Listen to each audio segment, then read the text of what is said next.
ወላጅ እንግዲህ የመጀመሪያው ነገር መንቃት ያለበት ነገር ይሄንን ታይ ይሄንን አታድርጊ የሚለው ነገር አይሰራም።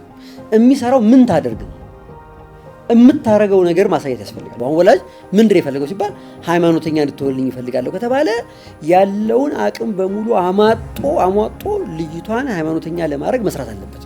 በነገራችን ላይ የወላጆቿም ጥፋት ይቅርታ አድርግልኝና ልጅ ካደገ በኋላ የሚሆነውን የምትወስነው እስከ 7 ዓመቱ ልጅ ላይ የዘራኸውን ታጭዳለህ። ብዙ ወላጅ ጋር ያለው ክፍተት ልጆቹ መጥፎ ነገር እንዳያዩ የእውነቱን ከልቡ ይፈልጋል፣ ግን የሚፈልገውን ነገር አያስተምራቸውም። ጊዜ የለኝም ይላል። ራሱ ሰነፍ ነው። ቁጭ ብሎ አሉባልታ ነው፣ ቴሌቪዥን ሳይ ነው የሚውለው። እኔ መጥፎ ነገር ለማበረታታት አይደለም፣ ግን ወላጅ የሚናደደው የሚቆጣው ሊያድን ነው እንጂ ከሆነ በኋላ ልጁን አይጥልህ። ጣት ገማ ተብሎ ተቆርጦ አይታረም እንዴ! ይገርማል እኮ አንዳንዴ ሰው አያበላን አያጠጣን ብንወድቅም አንዳንድ ጊዜ ላይ ያነሳን ይችላል፣ ግን እኛ እንጨነቃለን ምን ይለናል ብለን ማለት ነው። ፊት ለፊት ሲያየን ምን እያሰበ ይሆን ስለኔ ይላል። we care a lot ሰውየው ከዝም ብሎ አይቶክ ከዛ ላይ ህይወት ቢዚ አድርጎታል እኮ አያስብህም እኮ አንተን። እኔ ስለ ህይወቴ ግድ የሚለኝ እኔ ነኝ ብሎ ኃላፊነት ሲወስድ ኖርማል አረባክ ኖርማል ነው። ባል ከሚስቱ ሚስት ከባሏ ጋር በህገ እግዚአብሔር ዘር ለመተካት ከዝሙት ለመጠበቅ ያደርጉት ዘንድ የተሰጠን በጣም ፓወርፉል የሆነ ስጋዊ ስሜት አለ። ሚሴክስ ትባላለች።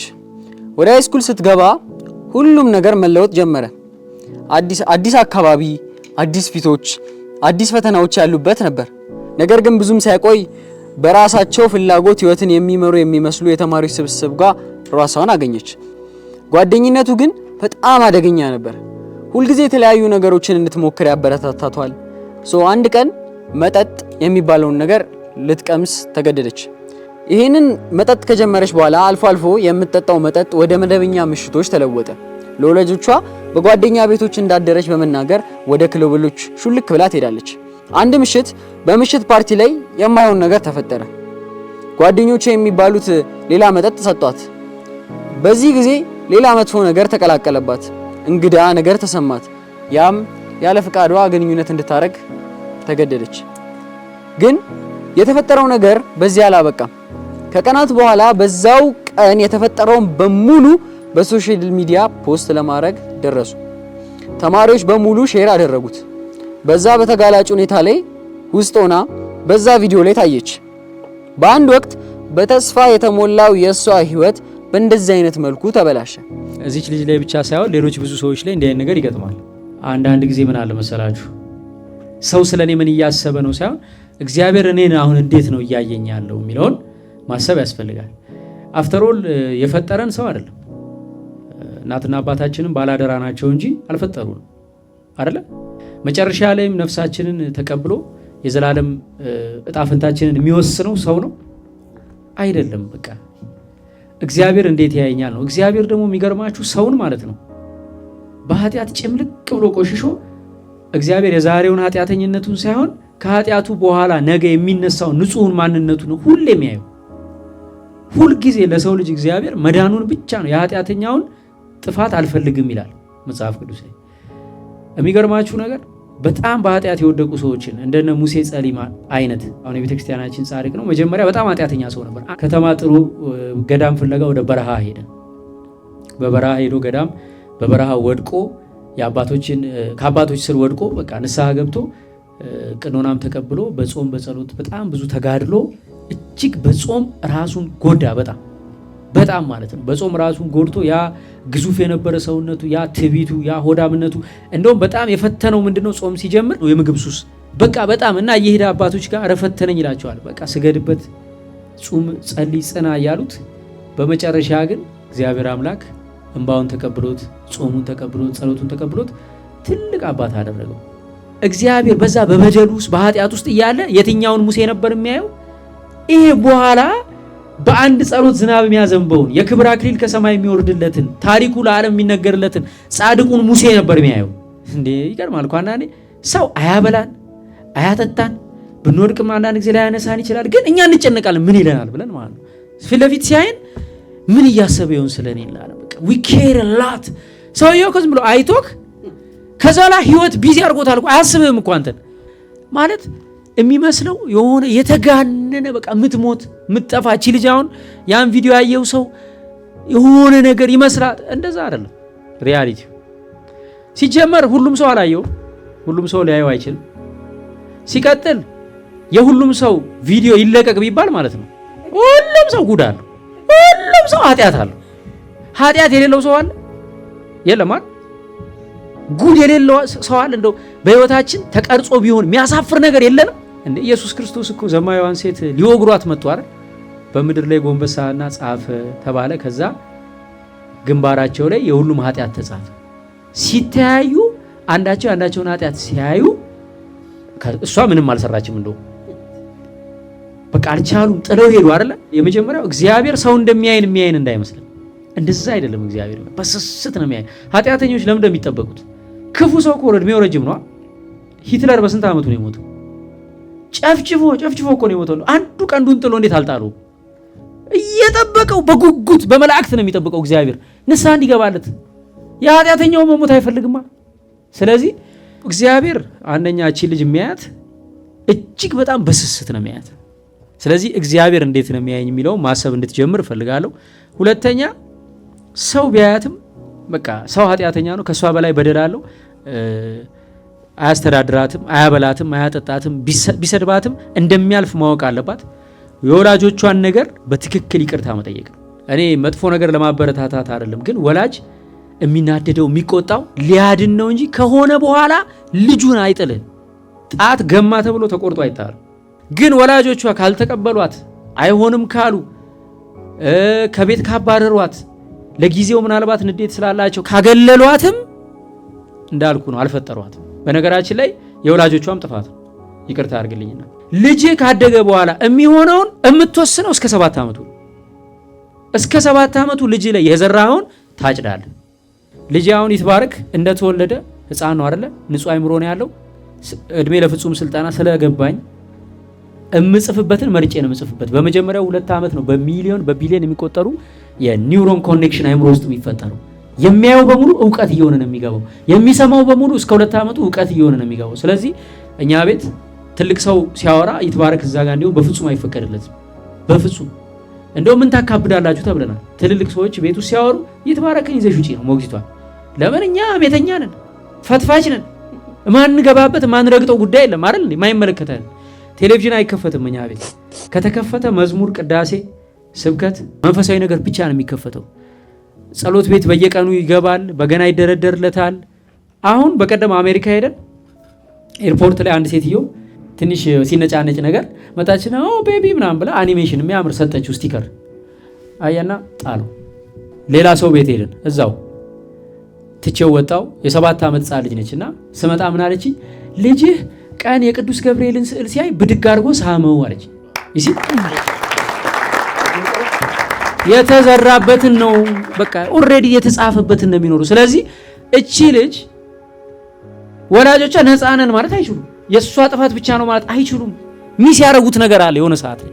ስለዚህ ኃላፊነት መውሰድ አለባቸው። የተዘራው ነው የሚበቅለው። ለምሳሌ የሙሴ እናት ሙሴ በባህር ላይ ተጣለ። ከዛ እህቱ መጣች። የፈርዖን ልጅ ስታገኘው ሞግዚት እፈልጋለሁ ስትላት እናቱን አመጣቻት። ታውቁ ከሆነ ስቶሪው እናቱ መጣችና በፈርዖን ቤት የፈርዖን ልጅ ተብሎ እያደገ እሷ ግን አንተ የፈርዖን ልጅ አይደለህም፣ አንተ ግብፃዊ አይደለህም፣ አንተ እስራኤላዊ ነህ፣ አንተ የእግዚአብሔር ልጅ ነህ እያለች እየሰራች አሳደገችው። ሲያድግ በፈርዖን ላይ ተነሳበት። እስራኤላውያንን ከፈርዖን ፈልቅቆ አወጣ። እነዚህ ልጆች ዛሬ እዚህ የመጡት የተሰራባቸው ነገር አለ። ወላጅ የሰራው ነገር አለ። በልጅነታችሁ አታውቁትም እንጂ ተሰርቶባችኋል። ለእናንተ እንዲህ አይነት ነገር እንዲያዝናናችሁ ገንዘብ ከፍላችሁ የታክሲ አውጥታችሁ እዚህ ድረስ የመጣችሁት እንዲህ አይነት ቃል መስማት ደስ እንዲላችሁ ተሰርቶባችሁ ከሆነ፣ ስለዚህ ወላጅም ኃላፊነት መውሰድ አለበት። ወላጅ ኃላፊነት የማይወስድ ከሆነ የፈጠራት አምላክ ያኖራታል። እሷ እንደው ማድረግ ያለባት መጀመሪያ ህሊናዋን ለማጽዳት ከእግዚአብሔር ጋር ሰው ኃጢአቷን ስላየው አይደለም መጨነቅ ያለባት፣ እግዚአብሔር ኃጢአቷን ስላየው ነው። እግዚአብሔር ደግሞ ቢቀረጽም ባይቀረጽም ሳትሰራው አይቶታል። ስለዚህ መጀመሪያው ነገር ንስሐ ነው። ንስሐ ዘማውን ድንግል ኃጢአተኛው ንጹህ ያደርጋል። ልክ ንጽህና ሲሰማት ኮንፊደንስ ይኖራታል። ከዛ በኋላ አንተ ብትተቻትም ምንም ላይመስላት ይችላል። የኃጢአት ዋጋ ነው እቀበለዋለሁ ልትል ትችላለች። ሶ ንስሐ ከገባች ከእግዚአብሔር ጋር አካሄዷን ካስተካከለች ቤተሰቦቿን በአግባቡ ይቅርታ ከጠየቀች ከዛ በኋላ ቢቻል አካባቢ መቀየር ነው። ምክንያቱም ትንሽ ጊዜ ነው ያልፋል። በየሳምንቱ ቲክቶክ ላይ አዲስ ጉድ አለ አይደል? ብዙ ጉድ ሰምተናል ግን ረስተነዋል። እንደሚረሳ በማሰብ አካባቢ ቀይራ ትንሽ ቆይታ ተመልሳ ብትመጣ ላይፍ ይቀጥላል። ነገ ለብዙዎች የምታስተምርበት አርአያ የምትሆንበት ታሪክ ይሆናል ብዬ አምናለሁ። አመሰግናለሁ።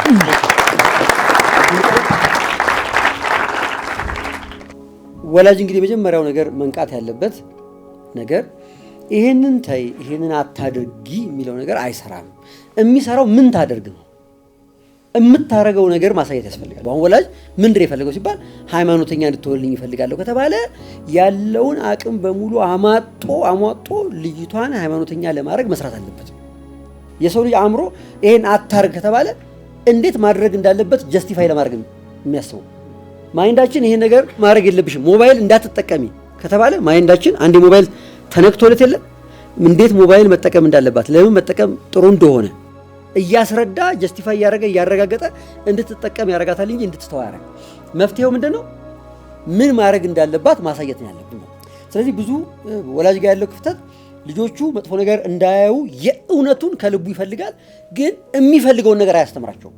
ጊዜ የለኝም ይላል። ራሱ ሰነፍ ነው። ቁጭ ብሎ አሉባልታ ነው። ቴሌቪዥን ሳይ ነው የሚውለው። በቃ ልጆቹ ራሳቸውን ችለው የሚጠቅመውን ነገር ፈልገው እንዲያገኙ ነው የሚፈልገው። አግኝታችሁኛል እንጂ ኃላፊነት ወስዶ ልጆቹ መሆን ያለባቸውን ነገር ለማስተማር እምብዛም ጠንካራ አይደለም። ዓለም ደግሞ በተቃራኒው 24 ሰዓት ልክ እንደ ማደያ ልጆቹን ጠልፎ ለመውሰድ ይሰራል ማለት ነው። ስለዚህ ማን ያሸንፋል? ዓለም ልጆቹን ይወስዳቸዋል። ስለዚህ ወላጆች በተቻለን አቅም አሁንም መንቃት ያስፈልጋል፣ መባነን ያስፈልጋል ከእንቅልፍ። ከዛ ጠቃሚውን ነገር አብሮ ዲስከስ እያደረጉ የተወያዩ ኤክሰርሳይዝ አብሮ ማድረግ ያስፈልጋል። ልጅቷን በተመለከተ እንግዲህ ቅድም እንደተባለው የተለየ ነገር እኮ አይደለም የሚሆነው። እሷ ላይ ዛሬ እንደዚህ ሆነ፣ ነገ ደግሞ ሌላ የሆነ ነገር ይሆናል። እናንተ ላይ ደግሞ ነገ የሆነ ነገር ይሆናል። ምን ለማለት ፈልጌ መሰላችሁ? ለምሳሌ የሆነ ሰውዬ መዶሻ ይዞ ከሁላችሁንም ኋላ እንደዚህ ብሎ ቆሟል። ዛሬ እኔን ቅውር አረገኝ። ምን ማለት ነው? ነገ አንተን እንዳትጠራጠሩ። ግን እኔ እዚህ ጋር ከመታኝ አንተን ጆሮውን ሊመታ ይችላል፣ አንተን መንጋጋህን፣ አንተን እግርህን ሊመታ ይችላል። ስለዚህ እሷን ዛሬ ያመዶሻ ይዞ የነበረ ዓለምና ዳቢሎስ አንድ ላይ ተሰብስበው አገኛትና በዚህ መንገድ መታት። ከተዘናጋንና ጥንቃቄ ካልወሰድን ነገ ደግሞ የሆነ ሰውዬ በሆነ መንገድ ይመታል ማለት ነው። ከተዘናጋን ሁሉም ይደርስበታል። ሁሉም እያያችሁ ሶሻል ሚዲያ ላይ ራሱን የሚያጠፋው የሆነ ነገር የሚሆንበት ይሆናል። ስለዚህ ይሄ እሷን እንደ ግፈኛ እንደ ተንኮለኛ አርጎ ማጣጣል ሳይሆን ልጅቷን አቅርቦ መያዝ፣ ወደ አምላኳ እንድትመለስ እንድትጸልይ አበረታቶ መያዝ ነው። በጣም የሚገርማችሁ ነገር እግዚአብሔር ሁሉንም ለዓላማን የፈጠረው ለዓላማን የፈጠረው ማለት ይቺ ልጅ አሁን ይቺን አጋጣሚ ምክንያት አርጋ ንስሐ ሳትገባ ወደ አምላኳ ሳትመለስ ሄደችለት ማለት ነው። እስካሁን እርግጠኛ አይደለም ዓለማው። ለምን ልጅቷ ምን ልትሆን ትችላለች? አሁን እሺ ያለውን ሰምታ ምን ልትሆን ትችላለች? ወደ አምላኳ ተመልሳ ታድሳ ጸልያ እግዚአብሔር ተጠቅሞባት ትልልቅ ነገር አድርጋ ህልሟን አሳክታ ብዙ ሰው የሚማርባት ሊያረጋት ይችላል። አይችልም? እግዚአብሔር ይችላል። ያቃል ዓለም እቺን ያቃል። ስለዚህ ዓለም ደስ የሚለው ምን ቢሆን እሷ እንደዚህ ለመጨረሻ ላይ ሰዎች ሁሉ ያዩብኝ ወይኔ እንደሳቁብኝ ብላ ምን ልታደርግ ነው? ራሷን እንድታጠፋለች። ከዛ ጨረሰ ስራው፣ አለቀ በቃ። ስለዚህ እያሳሳቀ የሚወስደን እዛ ስለሆነ መንቃት ነው። ምንም አርጎ ይሁን የነቃሁ ራቁትሽን ተቀርጸሽ በቲክቶክ ታይቶ ይሁን የነቃሽው ያን ቀን ወዴት መሄድ ነው? እስኪ ወደ እግዚአብሔር በሉ። በቃ ያን ቀን ምንም ያርግ ዓለም የሚፈልገውን ስጋችንን ተጠቅሞ ሱሰኛ አርጎ ሊሆን ይችላል።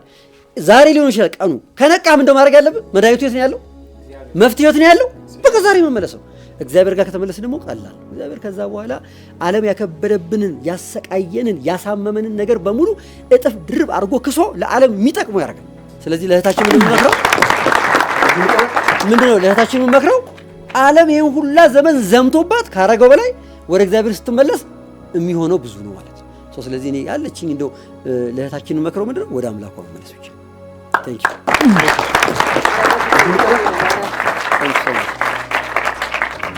ዩ። ይሄ ልጅ ፍፄም እንዴት መሰለው ነው ከጓደኞቹ ጋር ስኩል ላይ በጣም ሪሌሽን አለው። በጣም ጓደኞች አሉት። የመጀመሪያው ነገር ምንድነው የተፈጠረው? ወላጅ ጓደኛው ስልክ ስላለው ብሎ ለሱ ስልክ ገዛለት። የመጀመሪያው ነገር ስልክ ከገዛለት በኋላ የዛ ስልክ ጥቅሙን ትቶ ወደ ጉዳቱ አመዘነ። ምክንያቱም እነዛ የስልክ ሲኒየር ናቸው፣ እሱ ገና ፍሬሽ ነው። እዛ ላይ ምን ሆነ? ጓደኞቹ እነዚህ ፖርኖግራፊ የሚባለውን ነገር በእነዚህ ፖርኖግራፊ ቪዲዮ በሚሰሩ ሰዎች ስም መቃለል ጀመሩ። አንተ እንደሱ ነህ፣ አንተ እንደሷ ነህ የሚል ቀልድ መጣ። ያ ቀልድ ምን ሆነ? እንደተባለው አዳፕት ተደረገ። ኖርማል ነው የሚባል ሌቭል ተጀመረ። ከዛ ስልክ ይዘው ትምህርት ቤት በድብቅ መምጣት ጀመሩና እቺ ምን አንተ ብለን የምንጠራ ሴትዮ እኮ እቺ ናት፣ ምንጠራው ሰውዬ እኮ ይሄ ነው ብለው በፎቶ አሳዩት። ሰውየው ያየው ልጅ ኦኬ እነዚህ ናቸው ብሎ በአይምሮ ሴቭ አድርገ መቼም የማይጠፋ ሴቭ ነው። ያንን ነገር ካደረገ በኋላ ቀጠለ ደግሞ እቺ ሴትዮ ወይም ይሄ ሰው የሚሰራው ቪዲዮ ደግሞ ይሄ ነው ብለው ለኤግዛምፕል አሳዩት። ልጁ ሳያስበው እቤት ብቻውን ሲሆን ኦኬ እቺ ሴትዮ እኮ ምክንያቱም አዲስ ስሜት ነው የማያውቀው አዲስ ስሜት የማያውቀው አዲስ ድርጊት ነው። ከፈተው አንድ ቀን እንደጀመረው ቶሎ አቁመው ያው በጣም ስለደነገጠ ወላጅ ይመጣል ስላለ ጊዜ 1 ሲል 2 ሲል 3 ሲል ከባድ የፖርኖግራፊ ተመልካች ሆነ። በጣም ከባድ።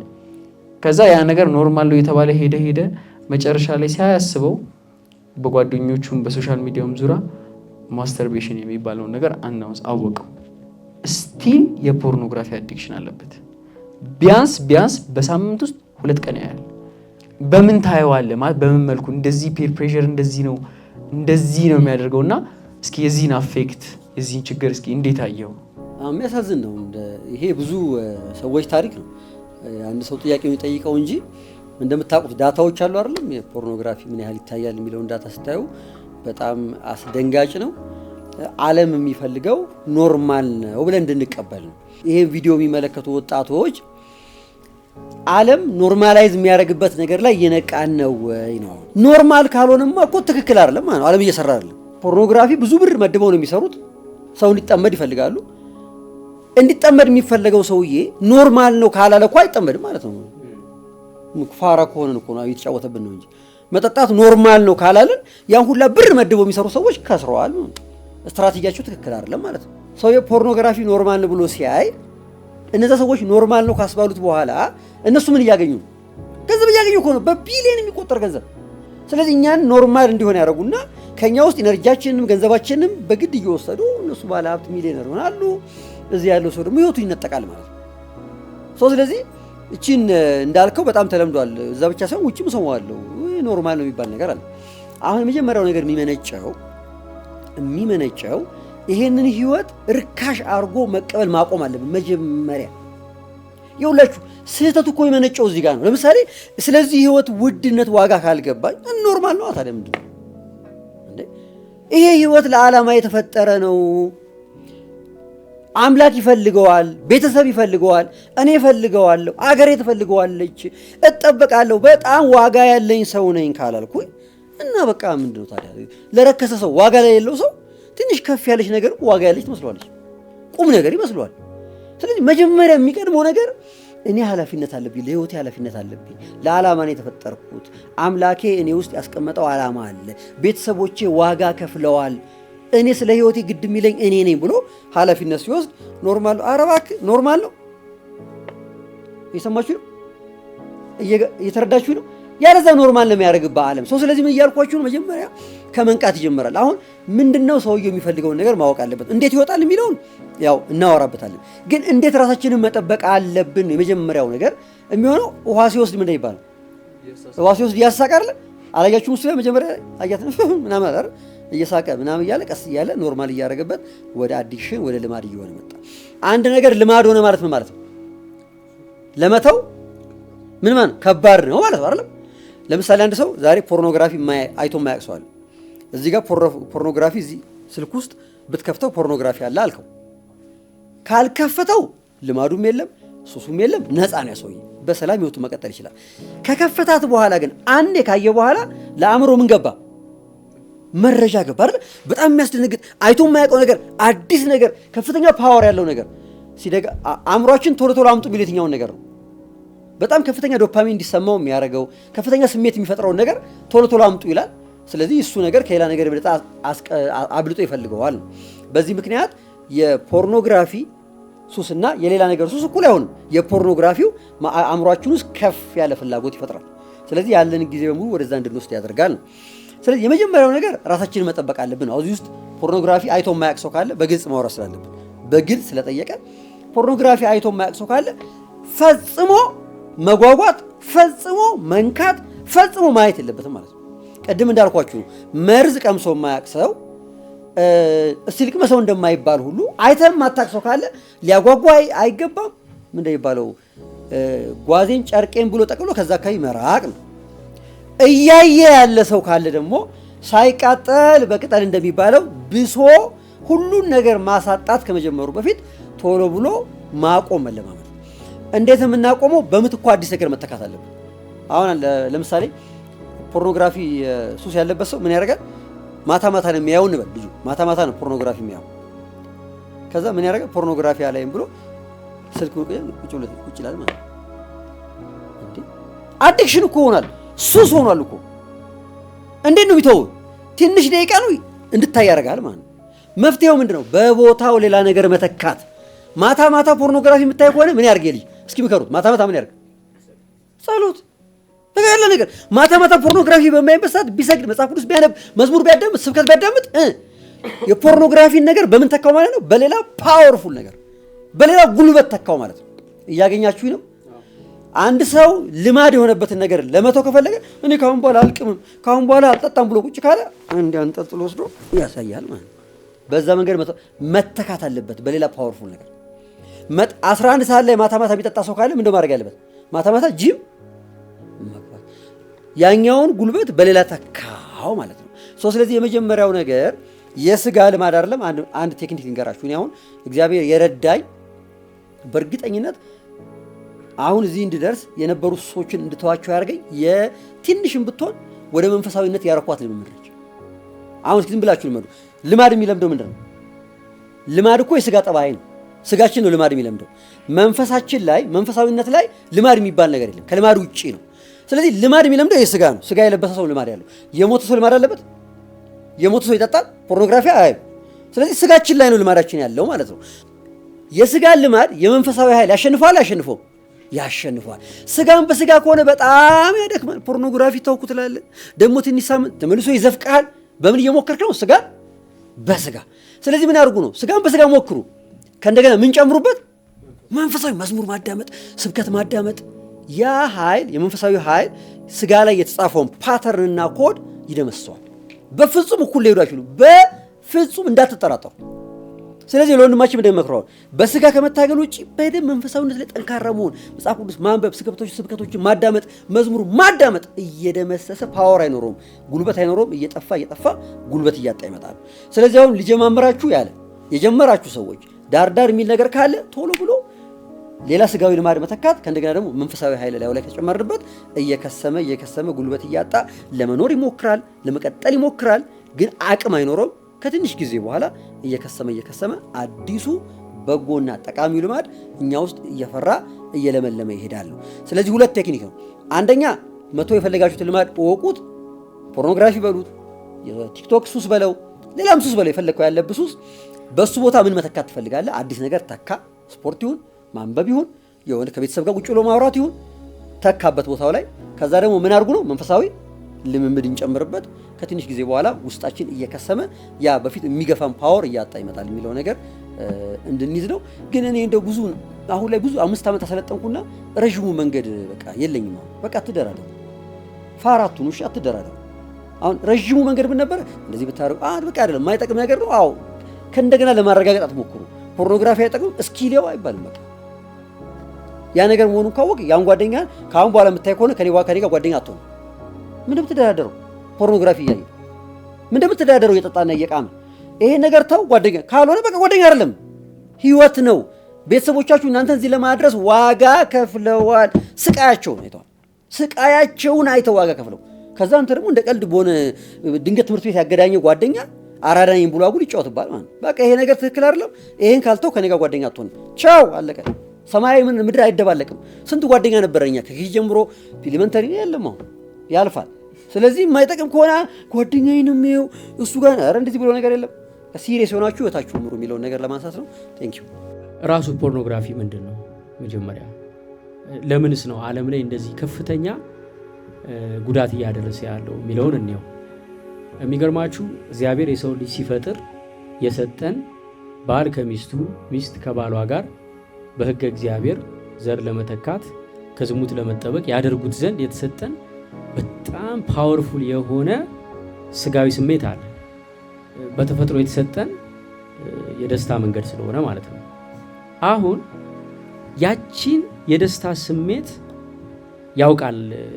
ይሄ በግሎባላይዜሽን ትልልቆቹ ኢንዱስትሪዎች ሰው ምን ብንሸጥለት ነው ያለማቋረጥ የሚገዛን ነው። መሰረታዊ ነገር ምግብ ያመርታሉ፣ ይሸጣሉ፣ ልብስ ምናምን። ከሁሉም በላይ ግን ያለማቋረጥ ሰው የሚገዛው ፓወርፉል ነገር እንፍጠር ብለው ሲነሱ የፈጠሩት ነገር ነው። እንግዲህ ልክ የወሲብ ፊልም ወይም ፖርኖግራፊ መሰረታዊ ነገር ነው የምነግራችሁ። ፖርኖግራፊ በአመት 97 ቢሊየን ዶላር ነው ገቢ የሚያስገኘው። አንድ ሰው ለመጀመሪያ ጊዜ እንደዚህ አይነት ፊልም ማየት ሲጀምር መጀመሪያ አእምሮ ውስጥ ከፍተኛ የሆነ የማያውቀው የደስታ ስሜት ይሰማዋል። መጀመሪያ ይደነግጣል። ምንም ሳያደርግ ሳይወጣ ሳይወርድ ገንዘብ ሳያወጣ ሳይለፋ በደቂቃዎች ውስጥ ቤት ቁጭ ብሎ ያን ስሜት ሲያይ ይደነግጣል። እንደዚህ አይነት ዓለም አለ እንዴ ይላል። ከዛ ያቺን ስሜት ፍለጋ መድገም ይጀምራል ማለት ነው። ሲደግም ሲደግም ሲደግም አእምሮ ሪኢንፎርስመንት ሉፕ የሚባል ፕሮሰስ አለው። ምን ያደርጋል? አእምሮ እቺ ነገር ቆንጆ ነች ድገምልኝ ይለዋል። ይጥመዋል። በአጭር ጊዜ የተገኘ ደስታ ስለሆነ ማለት ነው። ከዛ እቺ ነገር ቆንጆ ነች ድገምልኝ ሲለው ይደግማል። ሲደግም ሲደግም ቀጥሎ አእምሮ ምን ዴቨሎፕ እንደሚያደርግ ታውቃላችሁ? የአእምሮ አስቸጋሪ ባህሪ ቶለራንስ ዴቨሎፕ ያደርጋል። ምን ማለት ነው? መጀመሪያ እንደተደሰተው አይደሰትም። ሁልጊዜ አይታችሁ ከሆነ ችግርም ይለመዳል ሲባል ሰምታችኋል። ችግር ሲመጣው መጀመሪያ ሰው ይደነግጣል፣ ይረበሻል። አሁን ጦርነት የሆነ ቦታ ሆኖ ችግሩ ሲመጣ የመጀመሪያው 6 ወር በጣም ከዛ ግን ሰው ይለምደውና በቀን አንዴ መብላትም ኖርማል ይሆናል። የሚገርማችሁ አይደል? በቃ የጥይት ድምጽም እንቅልፍ አይወስደውም ነበር። በኋላ ይለምደውና ላጥ ያንኮራፋል። አእምሮ ይለምዳል። ቶሎ አዳፕት እንዲያደርግ ነው የተሰራው። ስለዚህ ምን ይሆናል? እቺን ዶፓሚን አንድ የመጀመሪያ አንድ ወንድና አንድ ሴት ያንን ነገር ሲያደርጉ ፊልሙን በማየት የተሰማውን ደስታ ይለምደዋል። አእምሮ ይለምደውና አንተ ሁሌ ይሄንን ነው እንደምታመጣው የተሻለ ነገር አምጣ እንጂ ትንሽ በለጥ ያለ ይለዋል። ግዴታ ነው። ከዛ ሰውየው መደሰት ስለማይችል ምን ያደርጋል? ሰርች ማድረጉን ይቀጥላል። ሰርቺንጉ ላይ ዲቴል ሰርች ማድረግ ይጀምራል። ፖርኖግራፊው እንደምታውቁት ዓለሙ በጣም በሚሊዮን የሚቆጠር የሰርች ፊልተር አለው። የተለያየ አይነት ሰርች አለ። ስለዚህ ሰርች ያደርግና ከተለመደው ትንሽ ወጣ ያለ ፖርኖግራፊ ማየት ይጀምራል። አዎ ይለዋል አእምሮ። አሁን ሪፎርስ ያደርገው። አዎ እንደዚህ ከፍ ያለ ነገር አምጣ። ቅድም አልተደሰተም፣ አሁን መደሰት ይጀምራል። ከዛ ዲሴንሲታይዜሽን የሚባል ሌቭል ይመጣል። ምን መሰላችሁ? ሰውየው ከመደበኛው ፊልም ወጣ ያለ ፊልም እያየ በጣም ረጅም ሰዓት ሰርች እያደረገ አይኑ እስኪቀላ ፖርኖግራፊውን በማየት ሲጠመድ ከዛ ውጪ ባለ የህይወት ጉዳይ ደስታ ማግኘት ያቆማል። ለምሳሌ ቤተሰብ ስብስብ ብሎ እንግዳ መጥቷል እኮ አጎት መጣ ምናምን ተብሎ መጫወት አያስደስተው። ገብቶ ፖርኖግራፊውን ማየት ነው የሚያስደስተው። ሄዶ ቤተክርስቲያን መማር አያስደስተው። ድራማ ሲከፈት በቃ ይደብረዋል። ካሁኑ ገብቼ ምኔ ፖርኖግራፊውን አይቼ ይላል። ለዓለምና ለህይወት ያለውን ደስታ ያጣል ማለት ነው። ለምን? እዛ ጋር ከፍተኛ ደስታ በአጭር ሰዓት እያገኘ ነው። ሌላው ከዛ በኋላ ምን ይመጣል መሰላችሁ? መጨረሻ ላይ ሰውየው ኮምፐልሽን ወይም ሎስ ኮንትሮል የሚባል ሌቭል ላይ ይደርሳል። ምን ማለት ነው? አይ እኔ ሰምጫለሁ ከዚህ በኋላ ማቆም አልችልም ይላል። በቃ ተስፋ ይቆርጣል። በቃ አዲክተር ነኝ ይላል። ከዚህ በኋላ ምን ይመጣል? ሰውየው ላይ ሙድ ስዊንግ ይመጣል። ሙድ ስዊንግ ማለት ምን ማለት ነው? በተደጋጋሚ በኃጢአት ሲወድቅ፣ በተለይ ሃይማኖት ካለው እግዚአብሔርን የሚፈራ ከሆነ አላይም ሲል መልሶ ሲያይ፣ አላይም ሲል መልሶ ሲያይ በቃ እኔ የማረባ ሰው ነኝ፣ እማልጠቅም ሰው ነኝ፣ ፈጣሪን ደግሜ ደግሜ አሳዝኘዋለሁ፣ ከዚህ በኋላ እግዚአብሔር የማይወደኝም፣ ተስፋ የለኝም ይላል ማለት ነው። ወደ ዲፕሬሽን እየገባ ይመጣል።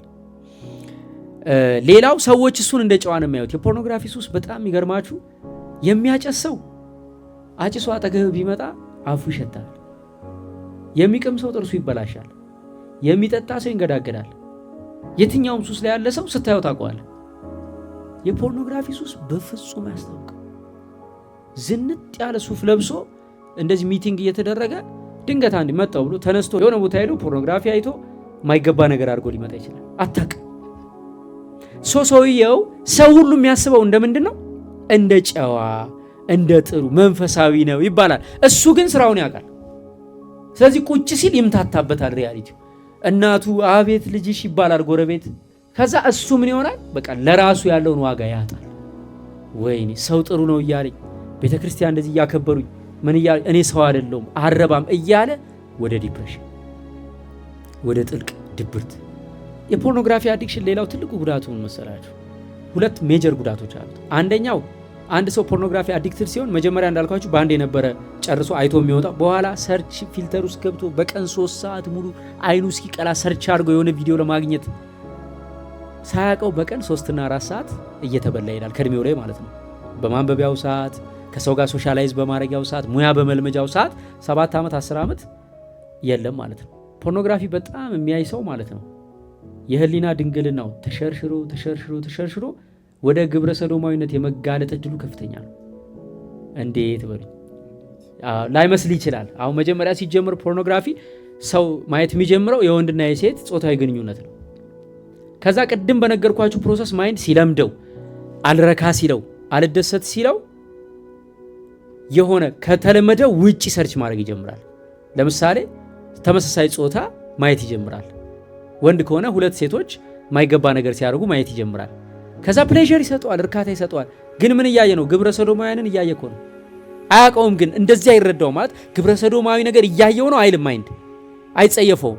ቀስ እያለ ኢንጆይ እያረገው ይሄዳል። ከዛ ደግሞ ይውላችሁ የሰይጣን ዓለም ስለሆነ ብዙ አይነት ካታጎሪ ነው ያለው። ለምሳሌ አንድ ወንድ ከአንድ ሴት በላይ ከሆኑ ሴቶች ጋር ሲያደርግ ብዙ አይነት ቪዲዮዎች አሉ። ቀስ እያለ ወደ እነዛ ይሸጋገራል። ይሄ በሃይማኖት የተሰጠውን ህሊና እያፈራረሰው ነው የሚሄደው። ከዛስ ደግሞ ካታጎሪዎቹ በጣም ብዙና ህሊናን እንዲሸረሽሩ ታስበው የተሰሩ ናቸው። ለምሳሌ ከእህቴ ጓደኛ እናት ጋር የሚል ፖርኖግራፊ ማየት ይጀምራል። ከስጋ ዘመድ ጋር የሚል ፖርኖግራፊ ማየት ይጀምራል። ወርዶ ከእንስሳ ጋር የሚደረግ ፖርኖግራፊ ድረስ አለ። ይሄ አንዴ ከጀመረ አንድ ሰው የግዴታ የሚሄደው ስቴፕ ነው። አይ እኔ የማየው ኖርማል ፖርኖግራፊ ነው እንጂ ሌላ ውስጥ አልገባም ብሎ ወስኖ መግባት አይቻልም። ከገባ ጥግ ድረስ የምትሄደው ማይንድ እንደዛ ነው የሚሰራው። ምን ውስጥ እየገባህ እንደሆነ ማወቅ አለብህ። በሃይማኖት በፍጹም የማይፈቀደውን የተጠላውን ለማየት ትገደዳለህ። ምክንያቱስ ብትሉኝ ሰው ሱስ ያዘው እንጂ ሱስ ከያዘው በኋላ የሱሱ ባህሪያ ነው፣ ምርጫ የለውም። አሁን 10 ዓመት የጠጣው ሰውዬ እኮ እንዴትም ብታደርገው አረቄ ቤት ጠዋት ሄዶ ይጣዳል፣ ማታ ሰክሮ ይመጣል። ምርጫ የለውም። ወዶ አይደለም። ስጠይቀው ማቆም ይፈልጋል። ስጠይቀው እኔ እኮ አልፈልገውም፣ ልጆቼ ማሳደግ እፈልጋለሁ። እና ማን ነው አስሮ የሚገርፍ አለ ውስጥ ኦልሬዲ ማይንዱ ተሰርቷል። ስለዚህ ምን ይሆናል መሰለ? የህሊና ድንግልና ይሸረሸርና መጨረሻ ላይ ይሄ ሰው የግብረ ሰዶማዊ አይደለውም ማለት አይችልም። በማየት ሆኗል። በሞራል ግብረ ሰዶም ይከልከል ብሎ መቃወም አይችልም። ኦልሬዲ ሆኗል። ይሄ ሰው ምንም አይነት የህሊና ድንግልና ያጣል። መጨረሻ ላይ ራሱን ያጣል ማለት ነው። እንደተባለው ሰው የሚያስበው እንደ ጨዋ ነው፣ እሱ ባለጌ ነው። ከፈጣሪው ጋር ተለያይቷል፣ ተስፋ ያጣል። ረጅም ሰዓት እዚህ ጋር ስላጠፋ በህይወቱ ስኬታማ አይደለም። ኢንሴኪዩሪቲ ይሰማዋል።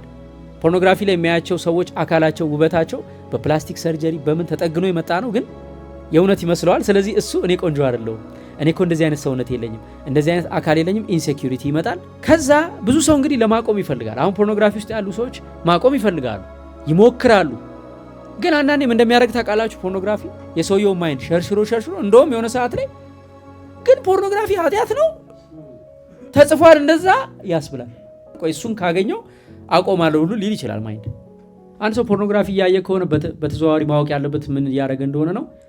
ሴቶች በባርነት እንዲሸጡ አስተዋጽኦ እያደረገ እንደሆነ ማወቅ አለበት።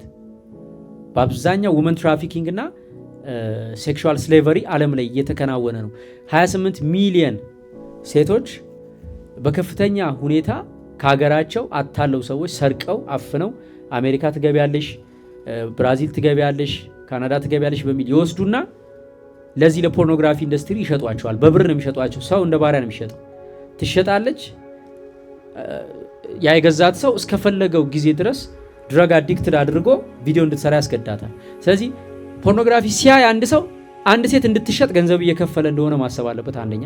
ሁለተኛ ፖርኖግራፊ ሰው እንዳያይ የከለከለበት እግዚአብሔር በትክክል በመጽሐፍ ቅዱስ ይሄን ነገር የከለከለበትን ነገር ደግሞ ማይንድ እንዲያቅ እነዚህ ነገሮች ለማንሳት ፈልጋለሁ። የቅዱስ ማቴዎስ ወንጌል ምዕራፍ 5 ቁጥር 28 ምን ይላል መሰላችሁ?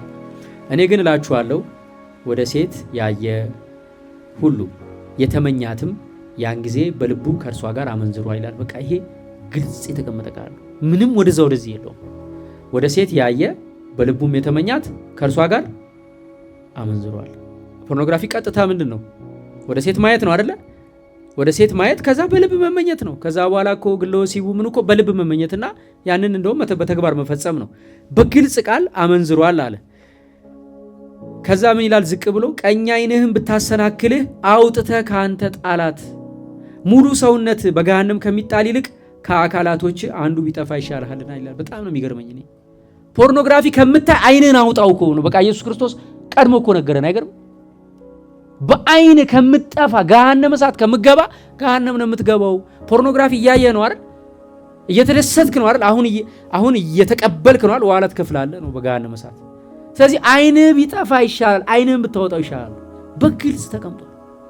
ሌላ ቦታ ምን ይላል መሰላችሁ? አንደኛ ቆሮንቶስ ምዕራፍ 6 ከቁጥር 18 ሰው የሚያደርገውን ኃጢአት ሁሉ ከስጋው ውጪ ነው፣ ዝሙትን የሚሰራ ግን በገዛ ስጋው ላይ ኃጢአትን ይሰራል። ቅድም ፍፄ ጠቅሶታል።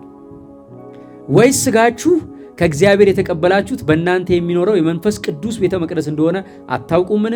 በዋጋ ተገዝታችኋልና ለራሳችሁ አይደላችሁም። ስለዚህ በስጋችሁ እግዚአብሔርን አክብሩት ይላል። ስጋ ቤተ መቅደስ ነው። እዚህ ቤተ መቅደስ ውስጥ ታቦት አለ። ታቦቱ መቼ ነው የገባው? በ40ና በ80 ቀን ስትጠመቅ መንፈስ ቅዱስን ስትቀበል ገብቶ ሰፍሯል መንፈስ ቅዱስ። ስለዚህ በፖርኖግራፊ ዝሙትን የሚሰራ ሰው በገዛ ስጋው ላይ እየበደለ ነው ይለናል። መንፈስ ቅዱስን ማለት ሰው ሲሳደብ ሲሰርቅ ምን ሲል ውጪ ነው ኃጢአቱ፣ ዝሙት ግን ውስጥ ነው፣ ወደ ውስጥ ነው፣ ወደ ስጋ ነው። ስለዚህ ያንን መንፈስ ቅዱስ አሳዝኖ ከራስ ማባረር ነው። ወደ ኤፌሶን ምዕራፍ 5 ቁጥር 3 ለቅዱሳን እንደሚገባ ግን ዝሙትንና ርኩሰት ሁሉ ወይም መመኘት በእናንተ ዘንድ ከቶ አይሰማ። ይህንን ወቁ፣ አመንዝራም ቢሆን ወይም ርኩስ ወይም የሚመኝ እርሱም ጣዖት የሚያመልክ በክርስቶስና በእግዚአብሔር መንግስት ርስት የለውም ይላል። በቃ አሁን ማይንድ እንዳልኳቸው አንዳንድ ያጃጅላል። እውነት ግን ኃጢአት ነው ይላል። ርስት የለውም በእግዚአብሔር መንግስት ፖርኖግራፊ የሚያይ ሰው። ምክንያቱም በግልጽ እዚህ ጋር በዝሙትና በርኩሰት ያለ ሰው በእግዚአብሔር መንግስት ርስት የለውም ይላል። ማቴዎስ ምዕራፍ 6 ቁጥር 22 ቅድም እንዳልኳችሁ ነው። የሰውነት መብራት ዓይን ናት። ዓይንህ እንግዲህ ጤናማ ብትሆን ሰውነትህ ሁሉ ብሩህ ይሆናል። ዓይን ግን ታማሚ ብትሆን ሰውነትህ ሁሉ የጨለመ ይሆናል። እንግዲህ በአንተ ያለው ብርሃን ጨለማ ከሆነ ጨለማውስ እንዴት ይበረታ ይላል። በዓይናችን ጨለማ ከሆነ የሚገባው ጨለማው በጣም ይበረታል። ስለዚህ ፖርኖግራፊ ኃጢአት ነው ወይ? አዎ፣ ድብና አድርጎ ኃጢአት ነው። ኃጢአት እሺ ባይሆን እንኳን እኔ አላምንም እግዚአብሔርን ካለ አንድ ሰው አንድ እኩያ ከሆነ ወጣት መወዳደር በፍጹም እንዳትችል የሚያደነዝዝ ሱስ በቀን 3 ሰዓት 4 ሰዓት ሰርች ላይ ያጠፋ እኔ ኃጢአተኛ ወይ እኔ መጥፎ ሰው ነኝ እኔ ሰው እንደሚያስበኝ አይደለሁም እያልክ ኢንሴኩሪቲ እና ዲፕሬሽን እየተሰማ እንዴት ነው ትምህርት የምትማረው? እንዴት ነው ተወዳድረህ የምታሸንፈው ዓለም ላይ? በፍጹም አይሆንም። ስለዚህ ማቆም ከፈለግን ምን እናድርግ? የመጀመሪያው አክኖሌጅ ዘ ፕሮብለም ነው።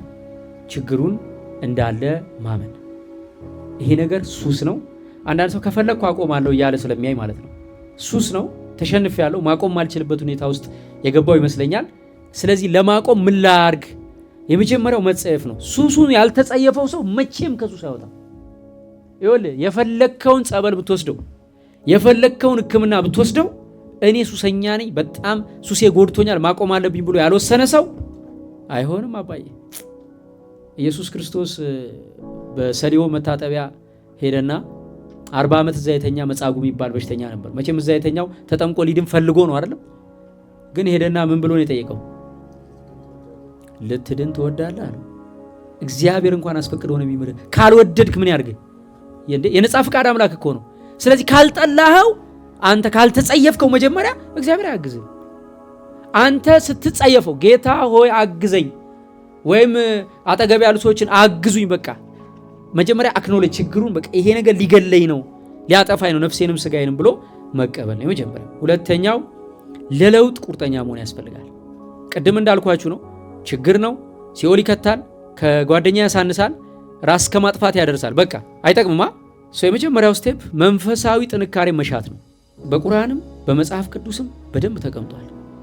ጾም የዝሙት ተቃራኒ እንደሆነ የሚጾም ሰው የዝሙት ስሜቱ ዜሮ ነው የሚሆን፣ ይሞታል። ዜሮ እንኳን ባይሆን ሊቀጥል አይችልም። የሚገርማችሁ ነገር ሳይንሱንም ቼክ አድርጌያለሁ። ሰው ሲጾም ማለት ነው ሙዱ ይስተካከላል። ሙድ ያስተካክላል ጾም። ሙድን የሚያስተካክል ሆርሞን ሰውነቱ ላይክ ባላንስድ እንዲሆን ደስተኛ እንዲሆን የሚያደርግ ሆርሞን ማመንጨት ይጀምራል ከምግብ ሲለይ። አሁን ዲፕሬሽን አይደለ ሄዶ ወደ ፖርኖግራፊ ቶሎ የሚሄደው ሰውየው ሙዱ በቃ ሙድ ሲደብረው አይደል ቶሎ እርካታ ፍለጋ የሚሄደው። ያንን እርጅ ጾም ሲጾም ሰው ይቀንስና ሙዱን ስቴብል የሚያደርግ ሆርሞን ይለቃል ራሱ ተፈጥሮ። ሳይንሱ ነው የሚለው። ገብቷችኋል? ስፒሪቹዋሊ ነገሩን እንኳን ሰው ባያምን የመጀመሪያው ነገር ስፒሪቹዋል ስትሬንግዝ ለመፈለግ ንስሐ መግባት ነው። ሃይማኖት ካለው ሰው የሃይማኖት አባት ጋር ሄዶ አባቴ በዚህ ውስጥ ቆይቻለሁ፣ ቆሽሻለሁ፣ አልፈልገውም ብሎ ንስሐ መግባት አለበት። ንስሐ ሲገባ በንስሐ ውስጥ የሚሰጠው ቀኖና አለ። ጹም ይባላል፣ ጸልይ ይባላል፣ ዕዳ ስጥ ይባላል። እነዚህ ፕሮሰሶች ተያይዘው ጥንካሬ መገንባት ይጀምራሉ። ድጋሚ ሊወድቅ ይችላል። ንስሐ ነው፣ ይደገማል። ድጋሚ ሊወድቅ ይችላል፣ ይደገማል። ንስሐ ስለ ንስሐ እዚህ ጋር አንድ ነገር ልንገራችሁ። አንዳንድ ሰው እኔ መልሼ ፖርኖግራፊ ውስጥ መግባቴ ስለማይቀር ንስሐውን ብገባ ዋጋ የለውም፣ መልሼ ማየት አይቀርም ይላል። ዋጋ አለው። 5 ዓመት ፖርኖግራፊ አይታ 5 ዓመት ኃጢአት ውስጥ ነኝ ካልክ ዛሬ ንስሐ ስትገባ የ5 ዓመቱ ይሰርዛል ከመዝገብ ላይ። ነገ ብትሞትስ? ልክ እግዚአብሔር ፊት ለፍርድ ስትቀርብ ምንና ምን መሰለ የሚወዳደረው? የአንድ ቀን ኃጢአት ነገ ነው የሞትከው። ዛሬ ንስሐ ገብተህ ያለ ኃጢአት ስንት ነው? የአንድ ቀን ነው። የአንድ ቀን ኃጢአትና እድሜ ዘመንህን የሰራው በጎ ነገር ይመዘናል። ያኔቱ ሊያመዝን ይችላል፣ በጎ ስራ ሊያመዝን ይችላል። ስለዚህ ዕዳ እያቃለልክ ሂድ። መቼ እንደምትሞት አይታወቅም። ድጋሚ ልትበድል ትችላለህ፣ ግን ግድ የለም ያለፈውን አቃል። ሁለተኛ አይምሮ ድጋሚ መናገር ሼም ይዘዋል ካህኑ ፊት። አሁን እንደገና ደግሞ ሄጄ ተመሳሳይ ኃጢአት ሰራው ልል ነው ይላል። ትንሽ ያግዛል። እንደ ቀልድ አትከፍተውም ፖርኖግራፊውን።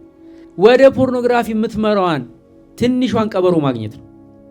ይኸውላችሁ ፖርኖግራፊ ሰው ወሰነ አቆም አይደለ?